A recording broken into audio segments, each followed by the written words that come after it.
Swami Street for lesson 22 of Wednesdays with EWAT, English with a twist. I hope you're all in. We're live. That's wonderful. So I'm hoping that you'll start getting notifications and start joining the class. Welcome on this beautiful sunny day here in London. It's Wednesday the 19th of April and the time is just after 3 o'clock GMT +1. So we're now in British summertime. Hi guys, do step in, let me know where you're from, what time it is where you are, and I hope I start getting to see my regulars coming in. Vasiliki has joined, I can see that. I'm now also going to be looking at my computer just to see everyone's comments. Hi Dan, you've joined. Wonderful, because you missed last week's. Pablo, hello from Argentina. Lovely. So I'm just having a look. So if I keep dropping my head, well, not dropping it, just lowering it, that's because I'm going to be looking here for the commentary and so that I can see what you're doing. Now, last week, for any of you who joined last week's class, wasn't that hilarious about my whiteboard? I didn't realize that Facebook Live have mirror image, so all the figures that I was showing you, you were seeing them the wrong way around, the mirror image, like a lot of you were telling me. But I'd like to say to all of those who joined me on lesson 21, you guys rock, because you did incredibly well, and I'm really proud of you all, because despite not being able to see the numbers, you got all the answers. So great, so wonderful, and so thanks so much for joining me, and you guys did really well. So today we're still talking figures, and before I start the lesson, as always, I have a couple of announcements. First of all, if you've not yet subscribed to English with a twist, join the EWAT community on my blog. Then go ahead and sign up. You can do this on the Facebook page here. There's a sign up, and you can then, when you sign up, you'll get a free e-guide to the 10 best ways, the 10 effective ways of communicating better in business with English. Now, English with a twist is all about improving your English for business. It's becoming an effective and confident communicator in business English. So that's what we're all about. I'm your business English teacher. I'm here to help you down that road to build your confidence to become more successful in business with English. So if it's anything else, I don't do that. I only specialize in business English. What level do you need to be? You need to be at least B1, a strong B1, which is intermediate level, to join my classes and to follow my online coaching programs and this lesson. So don't forget to sign up, and then you will then get access to my weekly lessons that are delivered every Friday, and anything else that I'll add and choose to add with you and share with you. Hi Zita from Romania, Gabriela, hi from Argentina, Evelyn, hola, how are you? Lovely to see people. I saw a few other names. Let me just check so to see who else was there. Shafiko, hi, good evening. So it's obviously evening for you because you're telling me good evening. So here we are. So it's wonderful. So first of all, that's a sign up. That's one little announcement. The other announcement was also to say to you that I will be next week giving you a mini launch of my Business English Secrets, which is the latest book I've added to the website. I've also added it to the store here on Facebook. You can see it above. As you look at the timeline, you'll get to see that. So, explore and have a look. My Business English Secrets covers a number of sections, but I'll be talking a bit more about it next week, when we will see. You'll be also have the option to opt in to receiving some free videos that I'll be sharing to give you a bit more about these books. Luigi, hi from Italy. So you've got Luigi Bolognese, and then there's Maria Mora Marco. Yeah, I'm just looking. Hello, great, wonderful. Tim Sumali, good evening. I get the feeling that maybe that's a Thai name. Correct me if I'm wrong. Okay, superb everyone. So let's get cracking in today's lesson. So what is this lesson all about? As I say, last week we talked about numbers. This week we're going to be talking about that little number that we get, the 0. So I'm not using a whiteboard, you'll be very pleased to know, because I don't dare do that with, all this mirror image business. So Shafiqul, you will be very happy. I'm seeing people coming in. You'll be very happy when I can speak fluently. Yeah, well, we all do it. Fluency gives you that confidence. Now, before I start this, it's interesting because I have a number of people who often say to me, I'd like to be fluent in English. Now, what does fluency mean? Fluency is the ability to have a conversation about any topic that you want. So it's allowing you to, whatever your topic you pick, you're able to talk about it. Now, do you have to have a wide range of vocabulary? Sometimes it's helpful, but you don't have to have a huge vocabulary. All you need to do is to have the key words and then be able to express yourself. And even if you can't express yourself, find the exact word, finding a way around it would be good. So if you talk about, Vasiliki, you're saying here, you believe that fluency depends on what we like to talk about. Absolutely. Why? Because when we like to talk about a topic, we're more likely to discover the language we want to use, the words we want to use to express ourselves in. If you're not interested in the topic, you're unlikely to go and find the words in it. And the more you're interested in a topic, the more the language flows. Chavi, hi. Hello, Twist. I like that. I like that. That's great. I can call myself Twist now. Welcome to EWAT, Wednesdays with EWAT, Chavi. As I say, so therefore, it's, it's very useful. Yes, the fluency, but don't get, a lot of people are fluent. The difference is whether you're accurate. So you can still be fluent. You can still talk. You can still have a conversation with people. Maybe you make mistakes, but it doesn't matter. You're able to talk about the topics that you want to talk about. So pick the topics you like. Explore that language, find the words you want to use, and then, just get cracking, start talking about it, maybe writing about it. That also helps you find the language you need. So that was just a quick aside, purely because I see people asking me about fluency, and I just want to share that with you, because fluency will also affect you in terms of business English and being able to communicate in the business world. And it's not about sophisticated language. I will be talking to you a bit more about that when I share with you these videos about business English secrets, because that's what it's all about.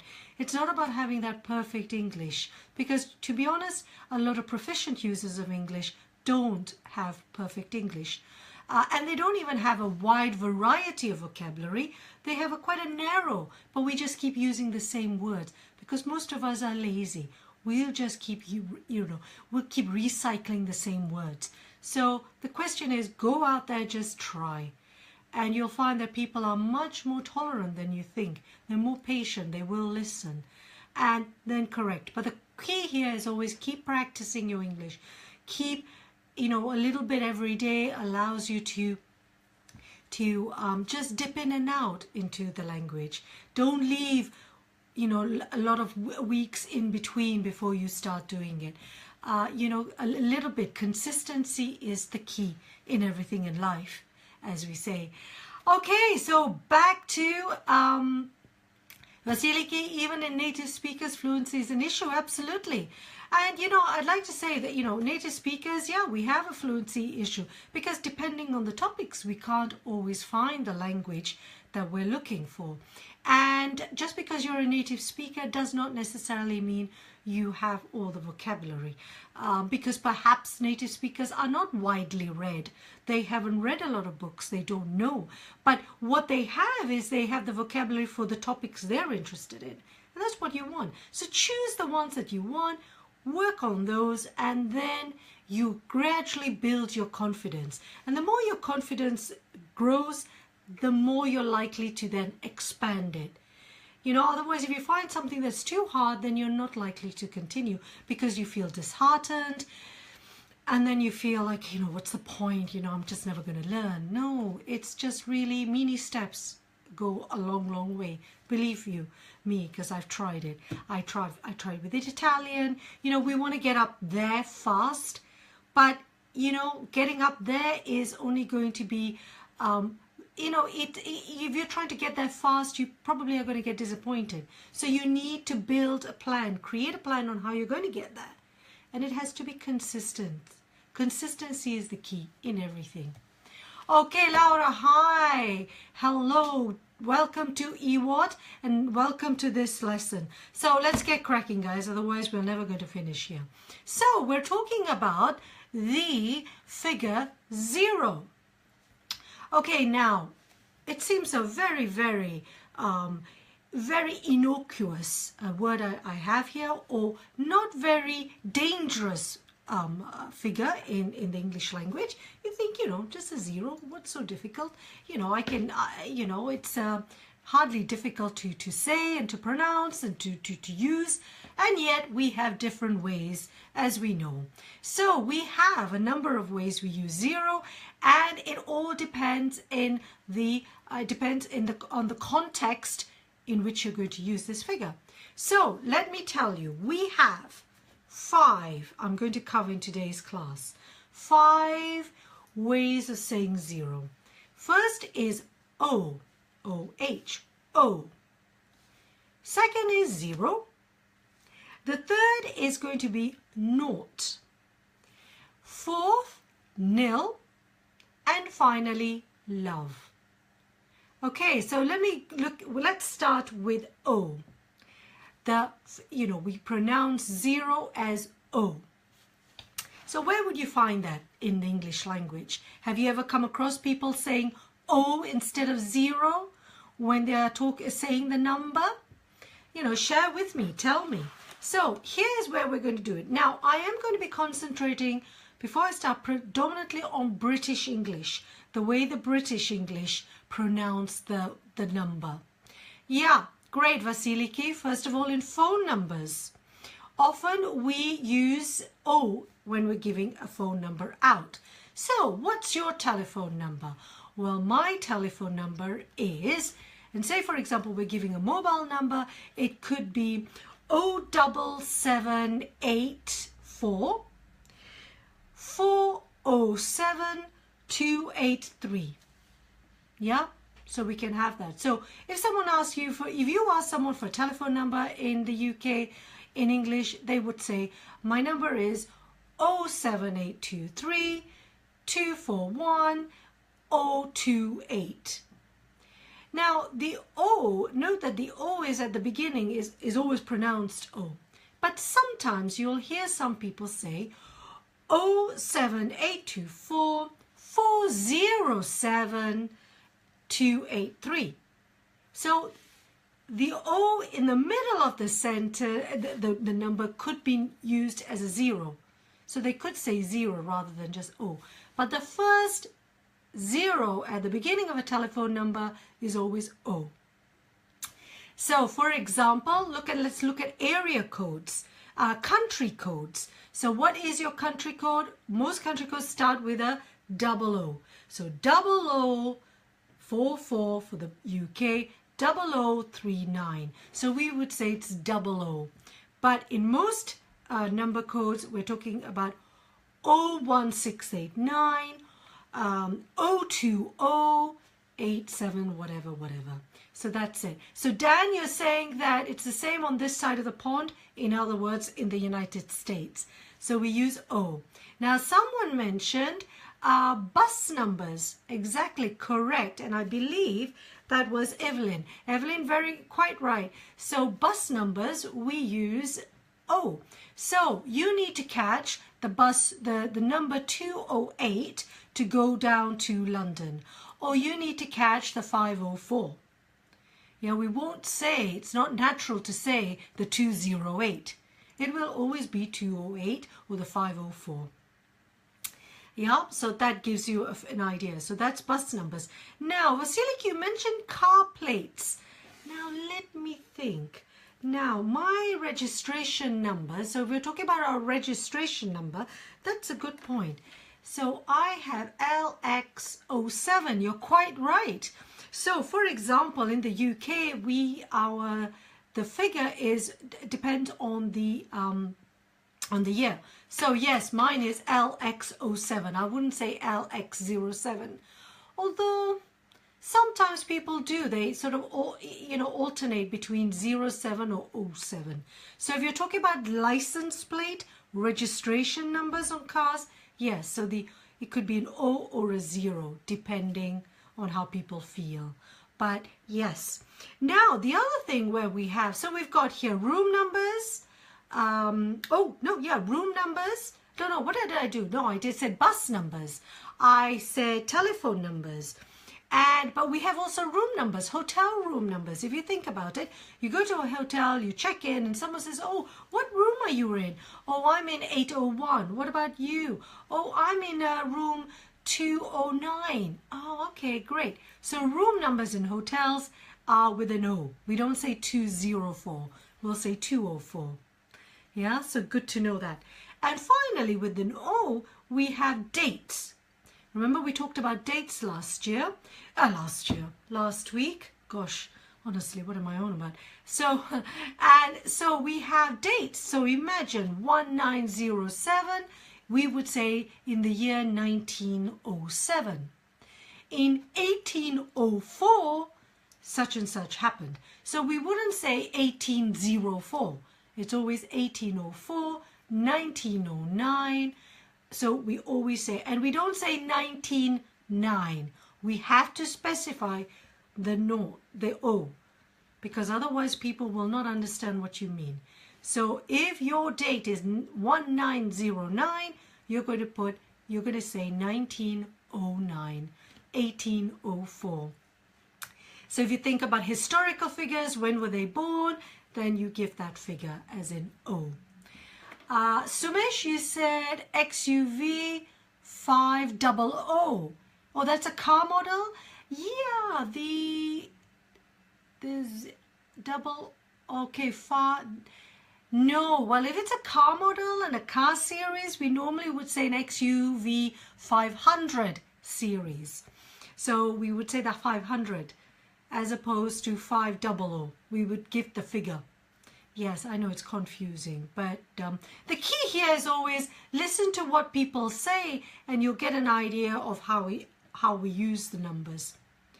Okay, so that is O, how we would use O in these contexts. So we have bus numbers, room numbers, we have telephone numbers, we have dates, and we have license plates, as we've noticed.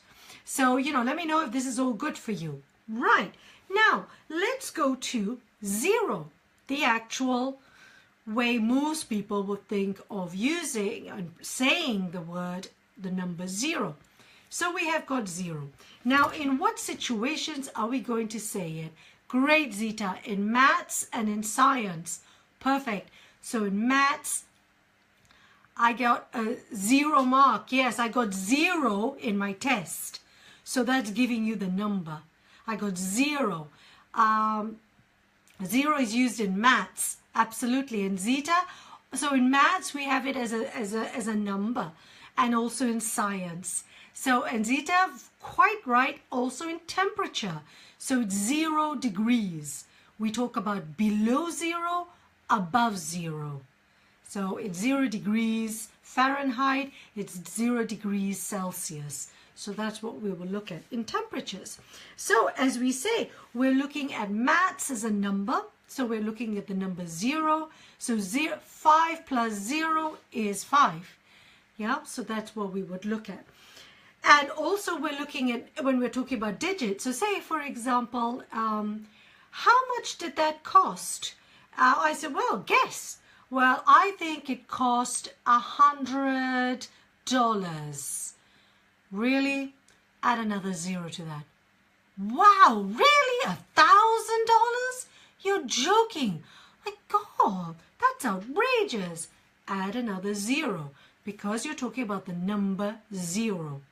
So add another 0, add another digit, as we would say. Great. Now, another way we use 0, of course, is also in certain expressions. So we will look at, for example, when we are discussing growth rates, because we're using as a number. So then we would put 0 before a noun when we're trying to talk about there is no amount. So imagine there is 0 growth. So the economy suffered 0 growth this year. So we have 0 growth. And we put, it always comes before the noun, 0 growth. We talk about also 0 gravity. And also we talk about in business, you will have heard perhaps recently, 0-hour contracts. So now in the economy, we have what is known as 0-hour contracts because we're referring to the number of hours. So because we're talking about numbers here, it becomes a 0-hour contract. Kilos, yes, it's 0. You know, well, in terms of weights, when we're calculating, again, that's measurement. Yeah, so it's 0. He weighs nothing. He weighs 0 kilos, if you want to say it. Or we would say it weighs nothing. It's 0 kilos. So that's how we would say it. So, you know, so we talk about in business, we talk about 0 growth. So when we're talking about the economy, we're talking about sales. When we're talking about 0 tolerance. So when we talk about 0 tolerance, what are we talking about? Is that a number, or are we talking about that it's just nothing at all? There is a zero tolerance on drug use in this particular country, or there's 0 tolerance on knives in schools. So there's a 0 tolerance, which is no tolerance at all. So nothing at all. So that is also when we would sometimes see it used in English in that context. Also, you know, it is me talking about to say nothing at all. For example, you say, you know, what are the chances of succeeding in next year's marathon? What are the chances of me completing a marathon next week? 0 chances. No chance at all. So sometimes I could say I've got 0 chance of, you know, completing a marathon because I haven't trained, you know, I'm not that. So what are the chances? What are our successes? You know, what are the chances for success this year? 0 chance. So sometimes we can see that. Or some people will say, oh, it's a big fat 0. So that's what we would talk about. Another way also could be informally when we're talking about someone who hasn't impressed us. You know, it says, well, you know what? That guy has 0 personality. 0 personality. Honestly. I mean, I don't know why he came for the interview. He had nothing to say, 0 personality. So, but that is used informally. Yeah, so that's how we would go. You know, it's just because we're referring to nothing. Absolutely no personality, 0. And 0 is really to emphasize how little this person, his personality is. So those are the ways that we would use 0 in these contexts. So let's recap, as I would say. So we're looking at temperatures, so 0 degrees. Measurements, as we looked at, so talking also in maths. Measurements, so kilos, weights, yeah, and also length, 0 centimeters, or, you know, whatever so we're looking at it as a number. We're looking also in business when we talk about 0-hour contracts. We're talking about 0 growth, 0 tolerance, so referring to nothing at all. You have 0 personality. We have 0 chances of winning the lottery, or I have 0 chance of completing a marathon. And so that's how we would talk about the figure, the word 0 when we're referring to a big fat 0, the figure here. Or you have someone who's got 0 quality, 0 personality. Okay, so we've looked at O, we've looked at 0. Next up is the word nought. Now, nought is spelled N for November, O-U-G-H-T. Now, when do we use this? Now, nought is particularly used in British English, unless, of course, my American audience, members of the audience can tell me otherwise. But I understand that the British English tend to use nought. Zita, you're doing brilliantly here. Absolutely. We use nought in decimals. So remember what the decimal point is? We had that last week when we were talking about how we break down the numbers. Well, when you have the decimal point, which is the dot, so we don't say dot in English, we say point, decimal point. So imagine you've got 0.01. We would refer to that 0 before the decimal point as 0.05, 0.05, or 0.05. So we've got different ways we'd say it. Although I would say 0.05, 0.05 is more used. So therefore, before the decimal point, the 0 there is pronounced naught. We say naught. So what was the growth? It was 0.15. The spelling again, Vasiliki, of course, is N for November, O-U-G-H-T. So let me write that down so you can see that in the comments. Let me write it down. Hopefully you can see that. N-O-U-G-H-T. So now, Dan, you're saying, so before the decimal point in America, English, you would say 0. So yeah, that's what I understand. So the American English would be 0.05. We say, the British English say 0.05 or 0.05. So the extra 0 after the decimal point could be naught or could be 0. Now, so if you hear these figures, always note that the naught is always before the decimal point. Now, if you're confused and you're thinking, oh, Shanti, I'm never going to remember all this, don't worry. I wrote a post about this, but I'm going to update it and share with you. Pradeep, that's a very good, reminds me of 007. Interesting, but do we call him 007 because there is no decimal point? How do we call James Bond? James Bond is known as 007. Yeah, so we don't call him 007 or 007. He's known as 007. So in fact, because he's known as a number, he's known as his number in, for example, as a spy, because in other pages, so yes, not with an O, Shafiqul, not with an A. So N-O-U-G-H-T. Not with an A is incorrect in English. Yeah, so 007, 001, you know, so that's the figure. So we always call James Bond 007. So funny, isn't that? So it's not 007 or 00. Naught is always with a decimal point. So don't get that mixed up with other ways of saying 0. So if you see a 0 before a decimal point, it's always naught in British English. I hope that sort of makes sense to you. But as I say, I'm going to be updating this post and I'll be sharing it with you, and then you'll get to see the different ways we say 0. And also don't forget, I will also then have an audio recording of it. So then you'll be able to hear how the numbers sound. Okay, so that tells you about naught before the decimal point. So that's quite easy, really. The 0.05, 0.05.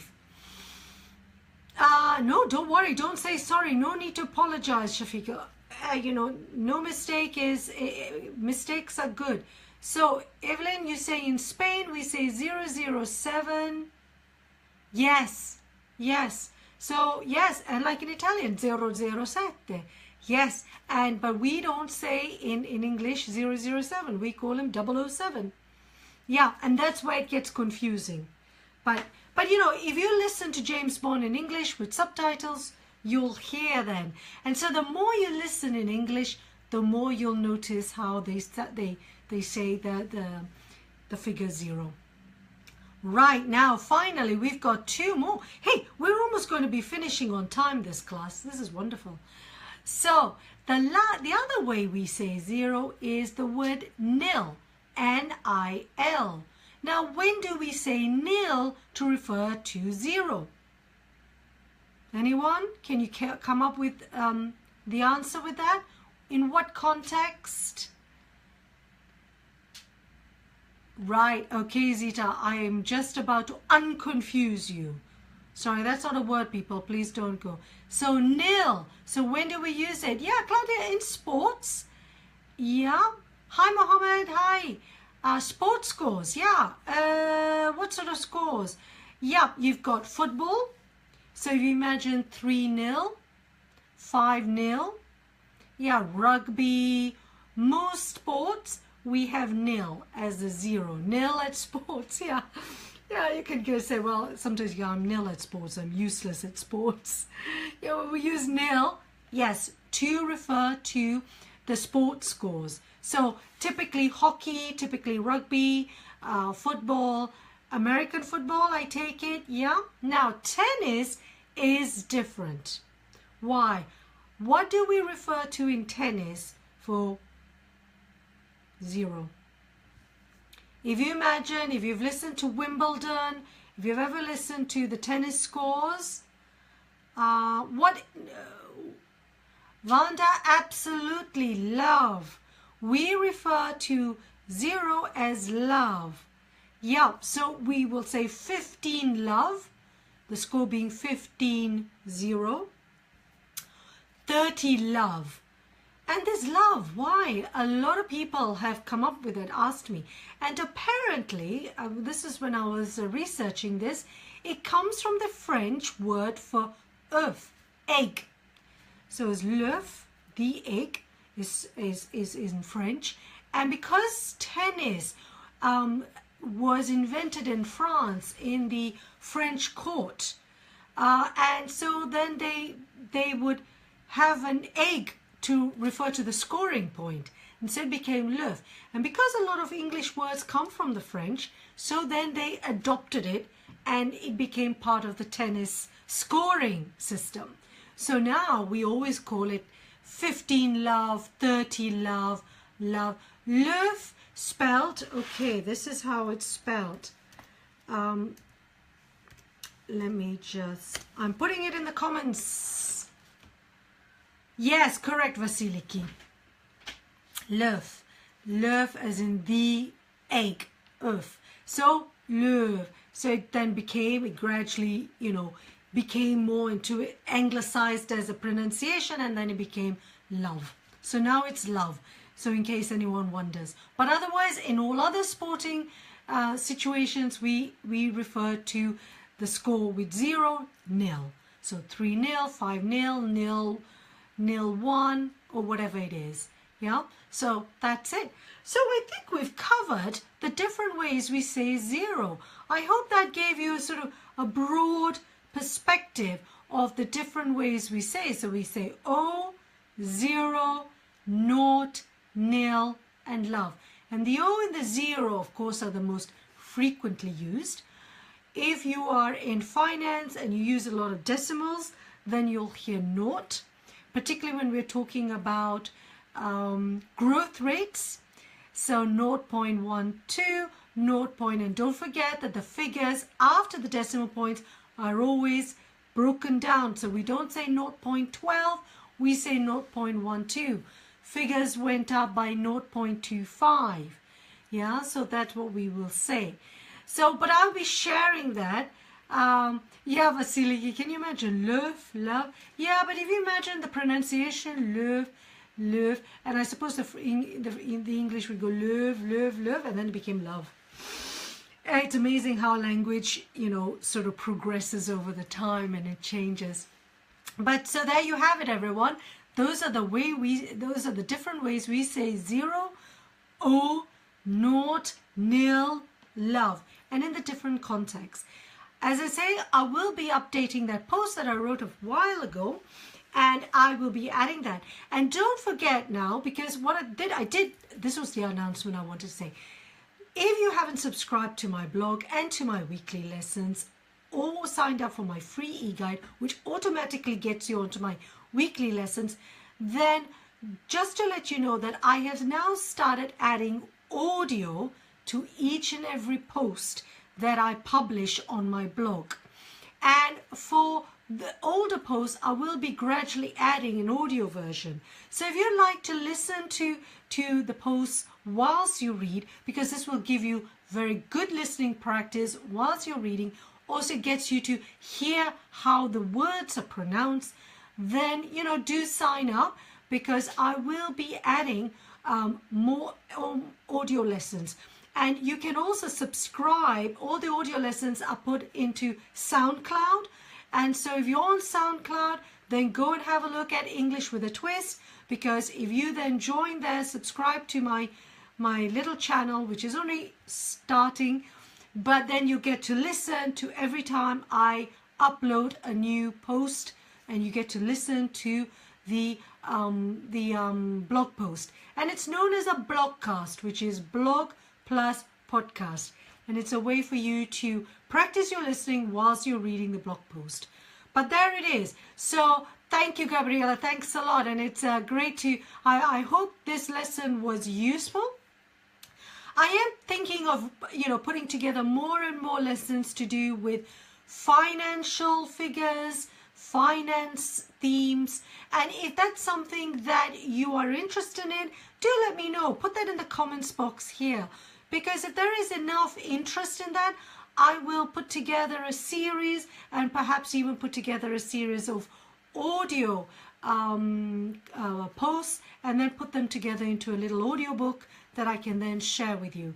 But as I say, do let me know, because it's something that I would, you know, with my financial background, this might be something that's useful for you, because we all are going to be involved in finance. It doesn't have to be high finance, but we need to know. So that's something I want to know. And just to say, just to remind you, Business English Secrets, more about that next week, when I'll be sharing with you the first video, and then when you, if you want to, then you have the opportunity to opt in to 4 more free videos.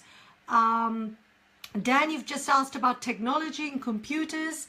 In what sense do you mean, Dan? Let me know, and maybe I can put together, you know, a lesson on that. So anyway, thank you so much to all of you for joining this lesson 22 of English with a Twist, Wednesdays with EWAT. You guys are great. Thank you so much for joining this EWAT community. The community is growing each and every week, and I'm really delighted. Thank you so much. Thank you for being involved through the chat. And I look forward to seeing you next week, which is going to be, what is the date next week? 26th, Wednesday the 26th of April, when we will have another lesson, lesson 23, Wednesdays EWAT. But keep checking the Facebook page for any announcements. But really, if you want to be following my weekly lessons, then you really need to sign up. So take care, everyone. This is Shanti Kumaraswamy Street from EWAT saying thank you. Ciao, Claudia. Bye, Dan. Bye, and Angelki. Oh, gosh, I hope I pronounced. You learned a lot. Thank you so much. I'm so glad. Thank you, everyone. If I missed out your names, then Evelyn, muchas gracias. Take care to everyone, and see you soon. Ciao for now. Bye.